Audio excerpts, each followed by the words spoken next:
John Heyman, Joel Sherman, we're here to talk trade deadline, but we want you to look at the trade deadline first. The New York Post Sports Plus page, we have a very extensive list of all the players who could be traded over the next 2 weeks. We have their strengths, we have their weaknesses, we have their best fits.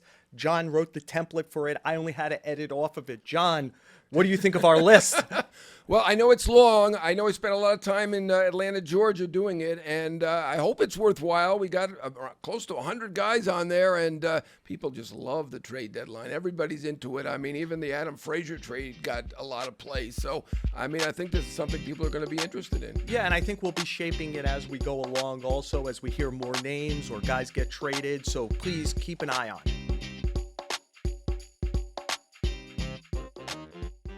And John, I just wonder, as a place to start this, look, we've got a little under 2 weeks until the trade deadline, and you hear it all the time on the calls you make. I'm sure I hear it all the time. We heard it when we did our podcast this week from Derek Falvey. It's fluid. Everybody's trying to figure out who's buying, who's selling. The fact that there's a third wild card now in each league, everybody wants to wait till the last second. What the Tigers did last year from actually being sellers to kind of coming on in the last 2 months encourages people that they could do it.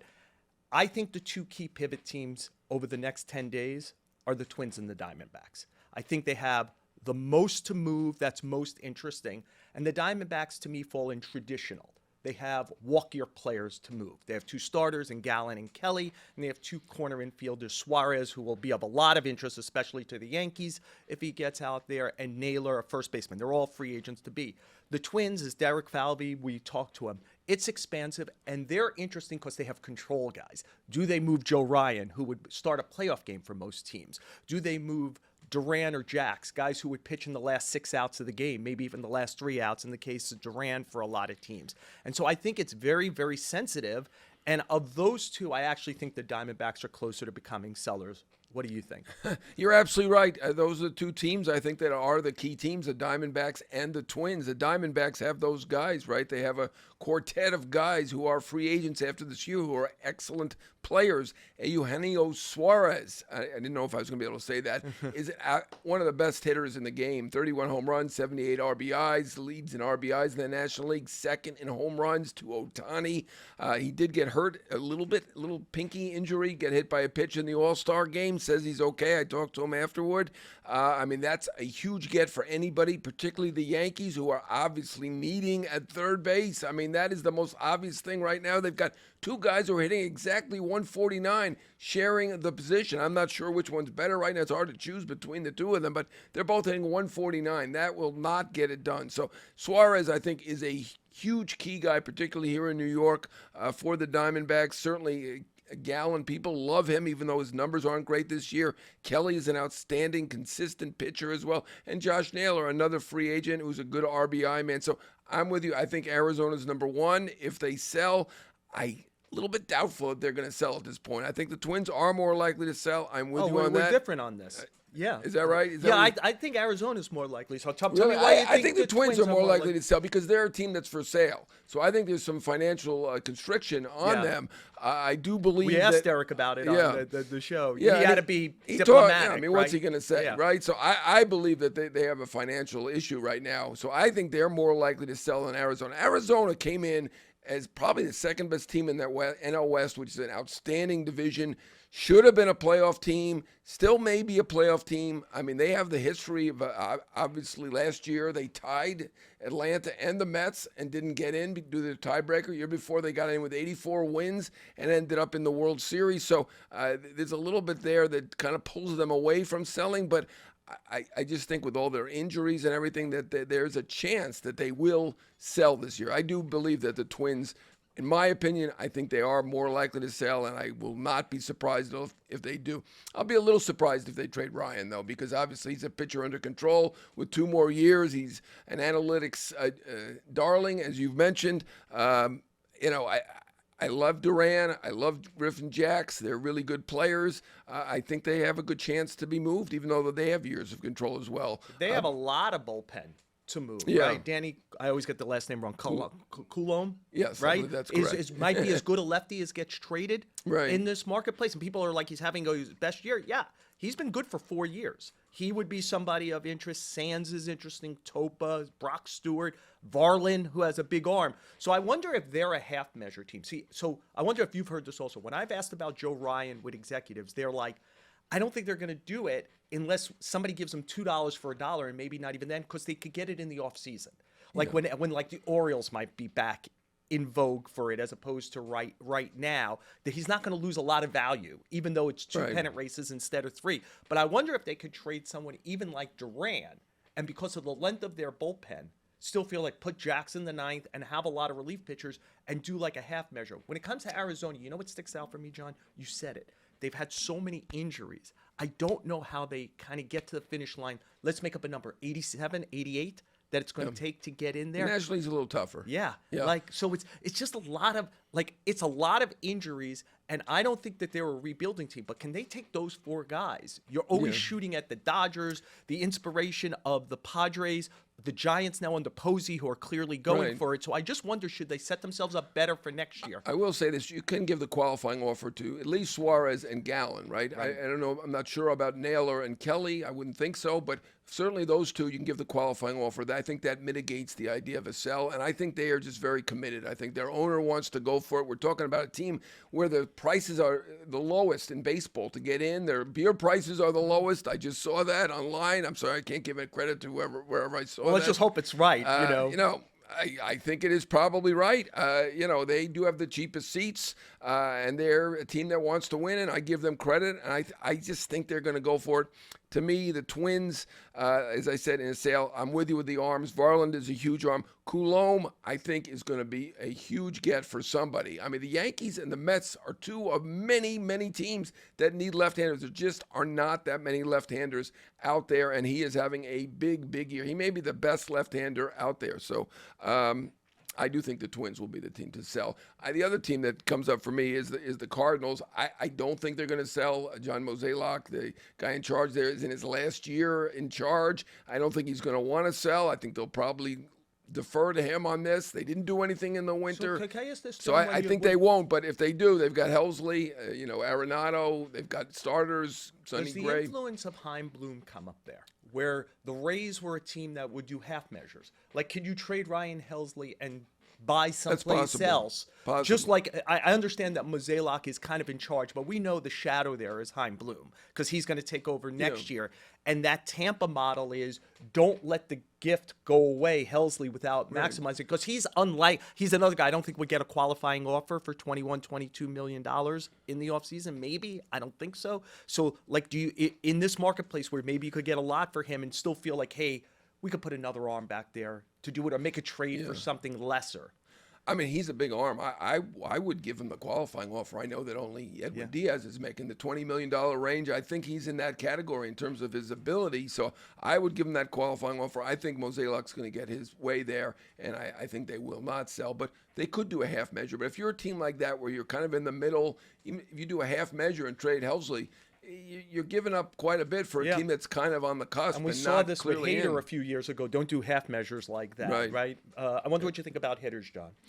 Yeah, it's not going to be a huge hitters market. The two that really come to mind who are absolutely hitters and basically hitters alone, one, obviously, O'Hearn can play first base, and he's done that with Mountcastle out. But I think O'Hearn and Ozuna are the best strict hitters that will clearly be out there. I do believe Ozuna is out there. He's 10-5. I think he will accept trades to a good team. Why not? If not, he'll probably be saddled with a qualifying offer, even though he's not having his best year. O'Hearn's a guy who was basically released by the Royals and even the Orioles, where he is now. He's an all-star now, and I think a lot of teams are interested in him. To me, those are the two best strict hitters out there. There are other very good players who are very good hitters who may get traded. I mean, you see Jaron Duran's name out there, and Reynolds' name is out there a lot from the Pirates.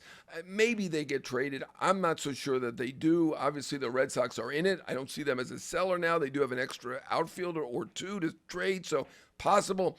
To me, the Pirates, they need to trade pitching for hitting. So I'm dubious on the Reynolds thing. So, but Ozuna and Hearn are the two guys I think will get traded. Yeah, when you talk pure hitters, the best pure hitter's already been traded. Rafael Devers got traded. And I think the best hitter is Suarez, and he's attached to a guy. Right. You know what I found interesting about Suarez is you mentioned he hurt his finger, but before that, he made a hell of a defensive play in a great player. in the All-Star game, his defensive numbers were terrible for the first month. He's been really good at third base. If you just look at the metrics for the last couple of months, which I also think help his marketplace if that's where Arizona goes. John, look, I think you hit two of the key. I think part of the problem with Ozuna, he has a hip issue. Does that do it? He has some legal issues in the past. Do some teams just take him off the board because of those legal issues? I don't know. Are we still in that kind of world or not? Can I throw out one name just because I think they're the kind of team that always could surprise us? They're always playing the long game. Do you think there's any chance Cleveland would think about moving Kwan? I think it's I've very asked unlikely. and I haven't heard it. No, but I think it's unlikely. And I talked to him at the All-Star game, and he looked surprised that I even asked. And I know it's been kind of out there. I mean, to me, this is a team that needs offense. So to trade your second best hitter, I think it's unlikely. I think they'll investigate everything. Sometimes they'll surprise you. But, I mean, they've got a lot of stuff in that bullpen that people are going to be interested in. I think it'd be easier for them to trade from that bullpen to try to get some offense. And I think these bullpen pieces will be valuable. Certainly Clase will be. And I think Kate Smith as well. And they have other guys in that pen. I just don't think they can trade Kwan. But I'm with you. Suarez is fantastic. I mean, his value, again, it's one of the reasons I feel Arizona will jump, is because starting from the All-Star game last year, Suarez, who used to strike out a ton, just been one of the best hitters in baseball, playing a position where you can't find anybody. And to your point, when you start naming O'Hearn, who hasn't been as good the last 2 months as he was the first 2 months, Ozuna, who has a lingering injury and is not hitting this year like he did the past couple of years, I just think that just moves Suarez's value even higher and higher. It's huge. For a rental player, it's a huge value. Certainly the Yankees are going to be in the mix there. I know they'll look at McMahon as well. They're going to look at Ke'Bryan Hayes, although his offense isn't in this category. He's a defensive player. So, I mean, Suarez is the key. To me, for the Yankees, he's the key guy. Yeah, and John wrote an excellent piece recently with the idea of like the Trey Turner, Max Scherzer combination. Can you do two at once? Can the Yankees, who probably need a starter, also do Gallen or Kelly and Suarez? I mean, but that's going to take at that a haul. point, you're going to have to give up one of the better prospects. Yes, John. Look, you just mentioned the Yankees. The Mets at this time last year were a great story, and we're sitting going, can they carry this on? Like, they had already turned it around by this point, kind of starting at about June 1st, and they carried it all the way to Game 6 of the NLCS. They're not the little engine that could this year. They're a team, to me, that has to go for it. We've talked about this quite a bit on our podcast, John. David Stearns' history is not wanting to move the better prospects. And yet, I think this is a year where he will, and I just wonder if the owner, Steve Cohen, will give him a little nudge. And I think the reason is, number one, he has a lot of duplication. And I still think that there's probably organizations out there that go, I kind of like Brett Beatty or Mauricio, or maybe even let the Vientos could play up, etc. So, like, at some point, they got to get out of that jam anyway. Like, can they use that? And they're one of the teams, when I wonder if you find this, when I talk to executives out there and they say systems that have come up this year, the name Carson Benj comes up a lot. I hope I'm pronouncing his last name correctly. Jet Williams got healthy. Obviously, McClain and Jonah Tong to go along with Sproat, who's suddenly pitching better. They have 5 guys who I think will be pretty comfortable in most teams' top 75, 100 prospect list. So you can't take them all with you. And I just wonder, they so clearly need to fix their bullpen. They're such an obvious match with the Twins for me if they ever move Jax or Duran in particular. And I think that it is not in Stearns' nature to want to do that kind of trade for a bullpen piece. But it's a bullpen piece with control, and the Mets so badly need it, with one other proviso, John. Diaz can opt out at the end of the year. And so you could protect yourself in the future by solving something that helps you in 2025. Yeah, that is absolutely true. That's an excellent point. I do think they will keep Diaz if he opts out, and I think he probably will at this point with 2 years and $38 million to go. He's only 31 years old. He's arguably, once again, the best closer in the game. So I think they will keep him, but it does give them protection. Absolutely. I do think David Stearns, and, I don't know if he'll admit to this or not, he is very protective of those. From what we've seen so far and with Milwaukee, he does not like to trade the young players. Now, clear in Milwaukee, you don't do that. But even with the Mets, he really has not done that. I think he's going to be protective of McClain, of Tong, probably of Sproat, Williams for sure. So those guys in the minor leagues, Benj, those guys you mentioned in the minors, I think he's going to be protective of. I think they would probably consider trading Beatty. Right now, you've got Beatty, Yeah. Vientos, who's not doing well and Mauricio. doesn't have a value. Mauricio, I think they're going to want to hold on to him because Well, you the got to give up potential- something the other team The potential saw, is right? there, but for a reliever, I just don't think they would consider giving up a potentially starting, maybe even borderline star position To player. your combo thing, if they were to get Colombe, yeah, the lefty, right, and Jax or right. like Now the we're idea talking. of two, because Yeah. they so badly need two. I still think they're going to be protective. I'm willing to do it. They're not my players. I like that trade, but That's the key sentence you just said there. I want to say they're not your players. Most of them also not David Stearns players. Somebody else drafted, Right. like Benj, he drafted, but like Jet Williams, who he probably likes and probably has a high value for. I always think about like, that's the previous administration, and it's always easier to trade their guys than your guys. Maybe, but I just don't think that they want to risk it with Jet Williams. He's having a big year now.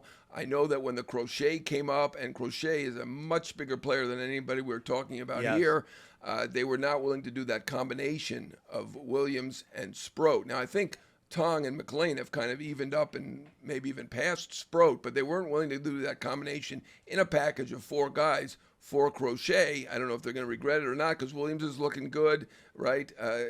Sproat's looking good now. The last few starts have been excellent. I just don't think they're going to do it. I don't think they'll give up any of those guys. At Beatty, I see. I don't think they give up Mauricio, and I don't think they give up those four minor leaguers we just talked about. It'll be fascinating to watch. And one of the ones I thought hurt them when he got hurt was McGill, who I think has value in the marketplace, but he keeps getting hurt.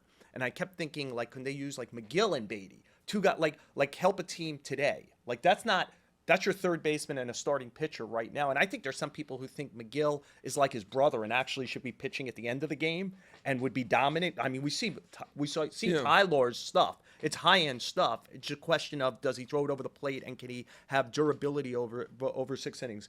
Thoughts on the Yankees, John?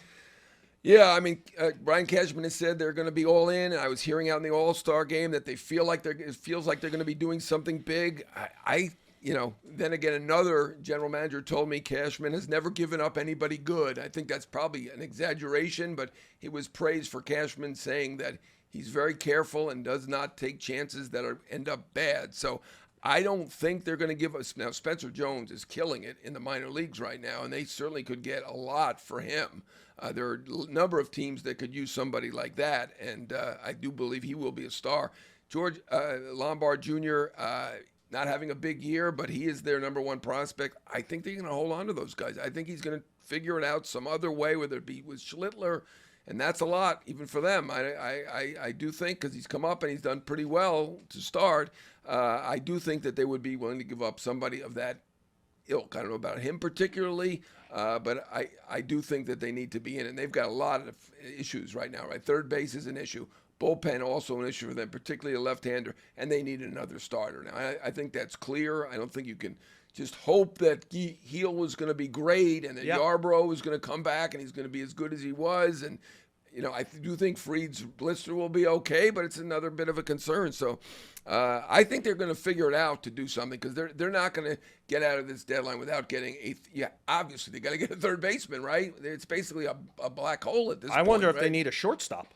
No, I think they're based on their comments, they love the guy, right? I think they're sticking with that. But can they turn around after telling us how much they love him and say, we don't love him so much? Well, the question is, can they get somebody has some shortstop skills and play him less?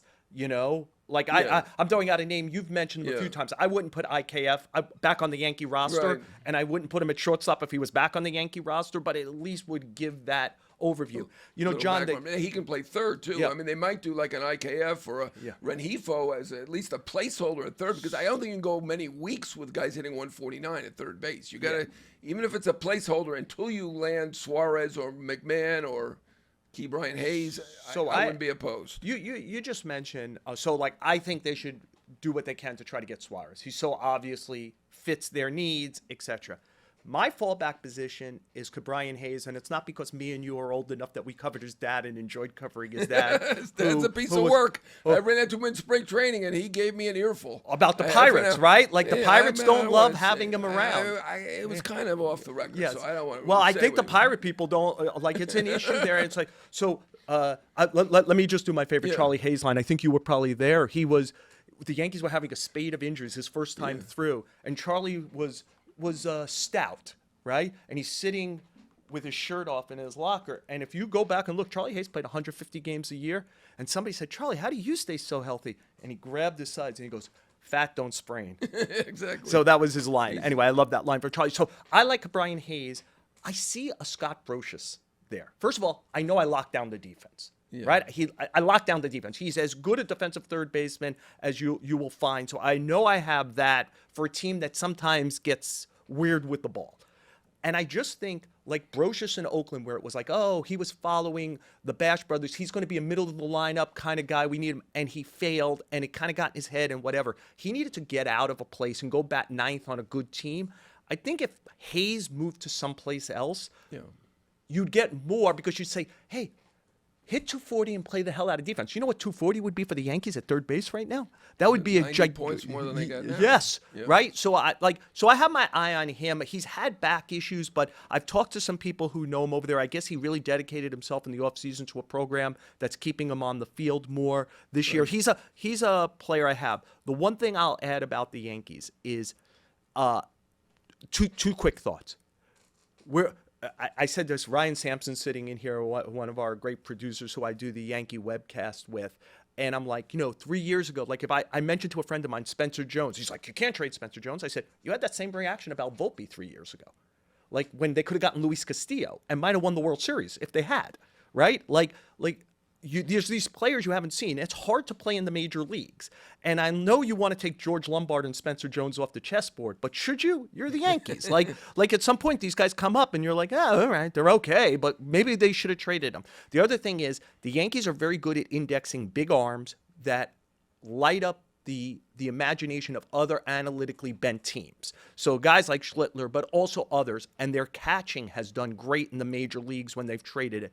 So a guy I would keep my eye on is Rafael Flores, who's catching for them at Double-A, who whenever I call somebody, they say, keep an eye on Rafael Flores. Yeah, I mentioned Cashman's never given up anybody good. Narvaez has actually played very well. And Josh Smith would be playing third base for the Yankees now. But generally, the guys that he gives up, it was worth trading and getting bigger pieces for. He's just generally done a good job trading. I'm with you on key Brian Hayes. I think there's something there. Change of scenery will help him. Batting ninth, something like that for the Yankees. And if he hits 240, it's 91 points higher than they've got now, right? So I'll take that. Yeah, no doubt. John, go outside New York. Give me a surprise. team. Yes, Nick Castellanos is my surprise guy. I know he's been mentioned a little bit here and there, but I mean he's obviously on a contending team now. A contending team, first place Phillies.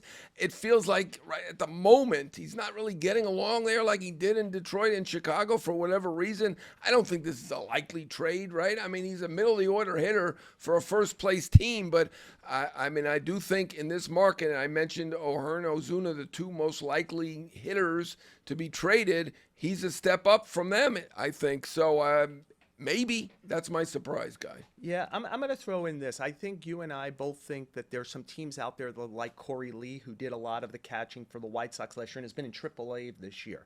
But what's come up is he's in AAA because they have Edgar Cuero and they have Kyle Teal. And I've talked to a couple of teams who are like, I think the White Sox are listening. They said they think the White Sox like one of those guys more than the other. My guess would be Teal, would be that guy. And that catching is in such need, and they need three pieces more than one. And should they take one of the catchers? It's more of an off-season trade. But somebody said, I said, tell me a surprise. And they said, they wouldn't be surprised if the White Sox traded one of the catchers to try to fix more than one position elsewhere at a time. I think we both think San Diego's a pretty good, talented team, but they so badly need a catcher. Oh, my goodness. Like, they Do so they badly ever? need it. And, Right. like we know everything is within A.J. Preller's purview, right? Like, of what he's willing to do. Just, it's come up with more than Right. one official I've talked to where they're like, keep an eye on it. And I'm like, they're like the Castellanos thing, they're like, I don't think it's going to happen. Yeah. But they think that the White Sox are open to the concept that they need so much in their rebuild, that it can't just be Adrian Hauser, Right. going in a trade. I mean, there are it's possible. They do have 3 pretty young, good catchers, and they need to fill the rest of the board, basically, right? All the positions are fairly open other than catchers. So I could see them picking out one of those catchers and trading. John, we live and work in New York, so we know there's so much pressure on these two teams, the Mets or the Yankees. Tell me a team you think, outside of that, who has the highest pressure meter right now? Highest pressure meter. Outside of those 2 teams, I'm going to say, I think at this point, I think the Giants do. I mean, they made that trade for Devers. The Red Sox have won 10 in a row. Yeah. They look like a sure playoff team. I had them winning the division. I don't know if I should say that on a New York show, but I predicted you just did. It's out there.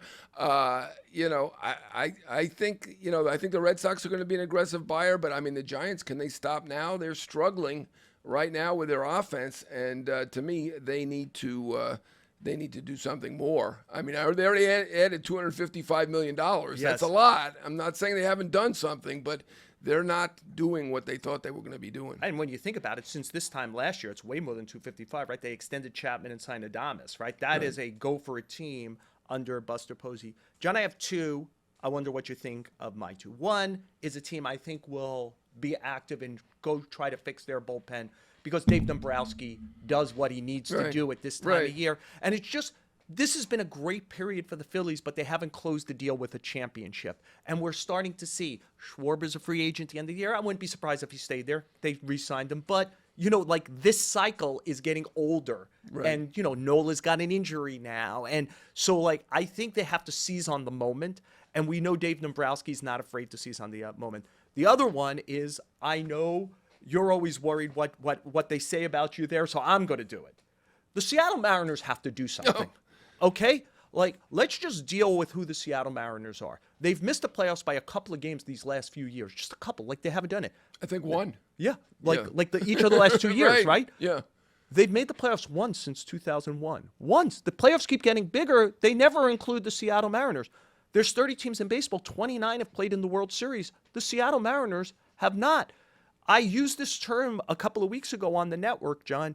This is the zombie Astros. They keep losing people, and they're letting the zombie Astros win the division again. No Correa, no Springer, a lesser version of Altuve. Bregman is gone. Verlander's gone. McCullers is an injured player who was ever. They're getting away with this. The Mariners with their 54% winning thing, the idea of that is supposed to be to make the playoffs regularly. Well, you've got to go get a bat or 2. We talked about how hard it is to find a bat. And the one thing I'll add about them also is whenever you talk to somebody out there, they say it isn't just a fake Baseball America thing or MLB pipeline. The Mariners have good prospects. You can't take them all with you. You can't play them all in the major leagues. Some of those guys got to go, and you got to get a bat or 2 because they have a really good bullpen and get into the playoffs this year. Yeah, I mean, one guy who could really help him is Eugenio Suarez. Yes, who they traded. Exactly. So, I mean, I'm known as the Mariner detractor, so I'm not going to go on about this. They got don't me this time. love me in Seattle, but, I mean, they came out publicly and said they just want to win 54% of the games. I mean, I think it's a little bit over the top that the Yankees think it's a disaster if they don't win the World Series, but you can't come out, do the opposite and say 54% is great. But, I mean, they said the quiet part out loud, right? Yeah. I mean, that's what they're doing. They can't keep doing that. All right, I've done enough on the Mariners. I'm already hated enough. Phillies, I mean, Dave's going to do something. We know that. He's got the typical Dave Bullpen team. guy or 2. Dombrowski, right. I mean, they've got great position players. They've got even better rotation. The bullpen is a clear issue. I think Duran is a guy that they're interested in. They'll be interested in a lot of guys. They're in good position because I think the bullpen is one position where there's actually a stockpile of excellent talent. Pirates have a couple of guys with Bednar and Santana, right? Even the Rockies have guys, right? They've got Kinley, they've got Bird. There are guys that can be had in the bullpen, and they're certainly going to do that. The question is, are they going to get an outfielder? We'll see. I mean, there aren't a ton of outfielders out there. To me, Mullins would make sense for them. A nice outfielder for them, and they can make a trade with the Orioles because the Orioles, boy, they got a lot of relievers. They got a lot of relievers, John. Yeah. As a way to end here, I think tell me if I'm wrong. I think we both think at the end of the day, by 6:01 p.m. on the 31st, the team that will have moved the most players is the Orioles. They have a lot of walkier guys. This is an incredibly disappointing season for them. They were in recently at Yankee Stadium, and I was talking to a couple of their people, and they were like, the shame of our season is we kind of like got our act together in about mid-May, and we're not going to get 3 starting pitchers. They're going to get Bradish, Rodriguez, and Tyler Wells back, but not until after August 1st. And so they knew, they weren't going to get close enough where those 3 guys would be like 3 additions at the trade deadline. So I think they think they're going to be big sellers. John, you mentioned one of the guys, Mullins, who is clearly in play because he's a walkier guy who they have outfielders. They're unlikely to sell. You know, he's having a bad year. Like, the batting average is really bad. He The started defensive metrics are terrible on him. Yeah, defensive metrics are. He looks good against the New York teams, but the defensive metrics are. He's better on the eyeball test. I'm with you. They've got quantity. I'm not sure how much quality they're going to trade. Those guys that are the core of their team, they're not going anybody, whether it be Westberg or Henderson or anybody like that. They're not going anywhere. But the guys who are free agents, I think they're all going to be gone. I really do. I'm not going to say they're 100% to sell. They're not in the Rockies position or the White Sox, but they're probably close to 90% to sell at this point. And I've got a long list they got like 10 guys they could sell, right? Well, you've got Dominguez, Soto, starters. You've got Eflin. You've actually got a few starters, right, that they could trade, certainly. Well, right? one of the starters is really interesting to me. If I were the Yankees, I'd try to get Charlie Morton. You know, I heard he's popular. I mean, I know he started 0-7. I know he's not as old as me and you, but he's kind of up there. I've heard he's been one of the best I heard pitchers. Boston's interested as well. I've heard that the Yankees have liked him in the past. Yeah. I believe does he live in the Tampa area or something? Yeah, I don't know where anybody lives, but that could be. So I think he's been one of the best starting. I know what will happen is he's 41, and people are like, oh, he's got off terrible. He's 41. Here's the thing about Charlie Morton. He's been one of the 10 or 15 best pitchers in baseball since he went back in the rotation 8 starts ago. Right? Like, he's been great. He's been Charlie Morton. And the other thing you know about Charlie Morton is he's fearless. He will take the ball in a big spot, and you will get whatever that is. And I think he should be popular. Like, I think the Orioles should get a lot more for a 41-year-old starter who bounced from the rotation than they did. I think he's there. Let me ask you. Yes, you know what? I just want to say on Charlie Morton, he's that great curveball, Uncle Charlie, as you would call it. But you're right. He's fearless. I don't think it's related, but doesn't he have the record for hit by pitches? I don't know if that has to do with his courage or not. But he's a terrific veteran guy who I think teams are going to be more interested in him. Can play anywhere. I think Eflin will get some interest. Yeah. Sagano, I'm not so sure. He's kind of come back a little bit, but I do think that Morton will draw interest. So, John, I think the key question with them is, and you did a great job there of talking about the 10 or so free agents they have. I think what changes their perception is, do they trade Felix Bautista in a market where teams are dying for late inning guys? He's come back well from his Tommy John, especially as the season has progressed. He's gotten better and better. So I think it's him.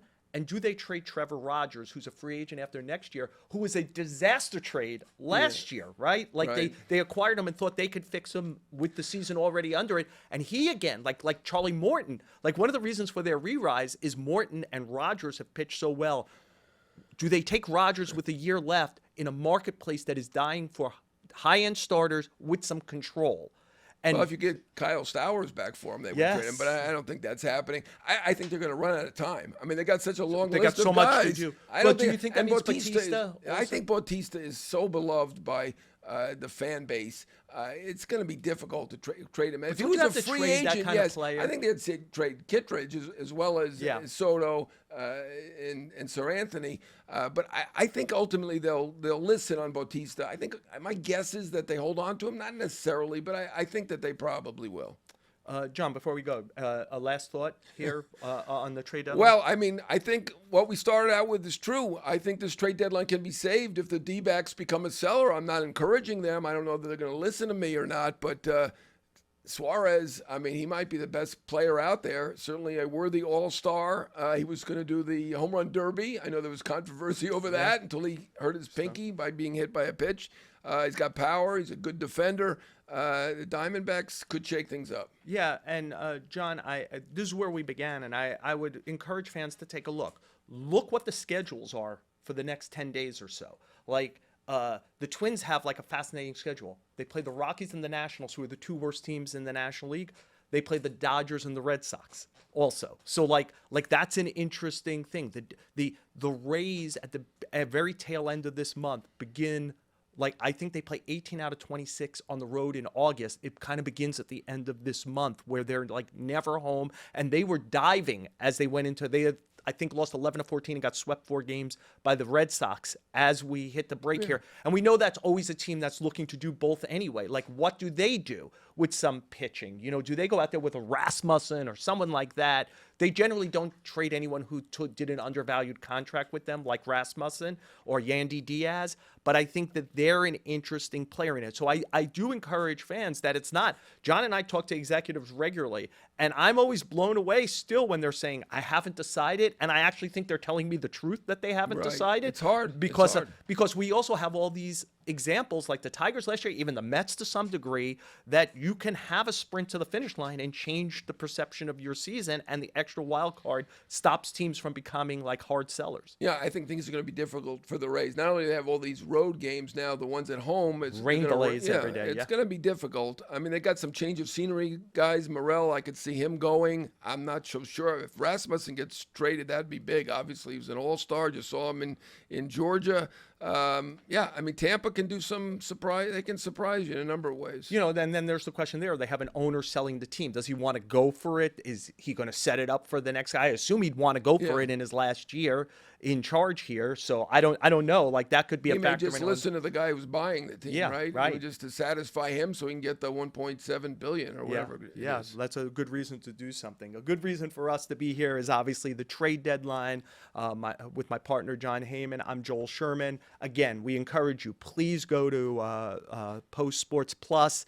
We have a long, extensive list of all the potential trade candidates, all their strengths, all their weaknesses, all the best fits for all these players. Please go visit it. And also, we do a podcast. Give that a listen to.